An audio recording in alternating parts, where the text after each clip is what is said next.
Muling nanawagan ang ina ni Mary Jane na si Nanay Celia Veloso na intindihin ang kanyang damdamin kaya siya nakapagbitaw ng mga mapangahas na salita laban sa gobyerno. At mula sa Quezon City, may ulat on the spot si Cesar Apolinario. Cesar.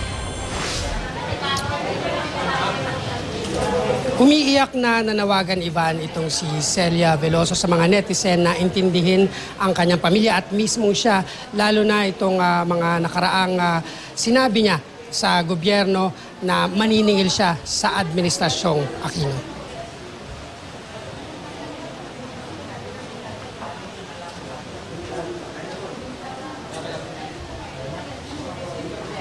Ayon kay Veloso, masakit para sa isang inang humingi ng hustisya na makita ang kinasadlakan ng kanyang anak na walang kasalanan. Bagaman hindi niya binabawi ang kanyang sinabi, nakiusap siya sa lahat na intindihin ang damdamin ng isang ina na nag-aalala para sa kanyang anak. Muli iginiit ni Veloso na pabayaan ng gobyerno ang kaso ng kanyang anak na noong mga panahong nalaman niyang nakulong ang anak ay makailang beses siyang humingi ng tulong sa gobyerno, partikular sa DFA, pero pinabalik-balik siya. Isa pang nakalala sa sitwasyon ay nang sabihin umano ng isang abogado sa DFA na wala ng pag-asa na mabuhay si MJ dahil sa bigat ng kaso nito. Nagpapasalamat naman si Veloso na ngayon tuluyan ng naaresto at nakasuhan ang recruiter na si Maria Cristina Serio na siya umanong may pakana ng lahat.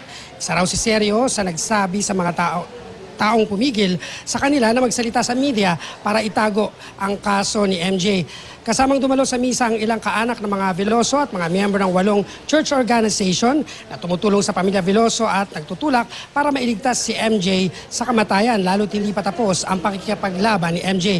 Bukod sa misa ay nagsagawa rin ng one-act play kung saan ipinakita ang kalagayan ni MJ nang maaresto sa Indonesia at lagay na rin ng iba pang mga Pinoy na nabibiktima ng human trafficking.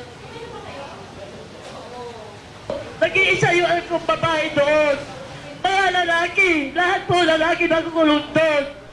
Kayo po, bilang isang ina, tatanungin po kayo kung ano po makikita nyo sa anak ninyo. Ano po ang sa loob nyo? Magpapasalamat ba kayo sa ating presidente? Kaya po nasabi ko noon yun dahil nagalit ko po sa nakita ko sa aking anak.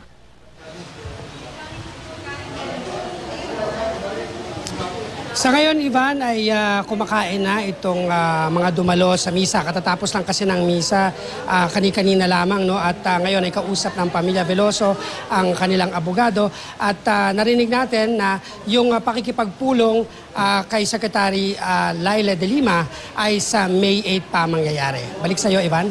Maraming salamat, Cesar Apolinario.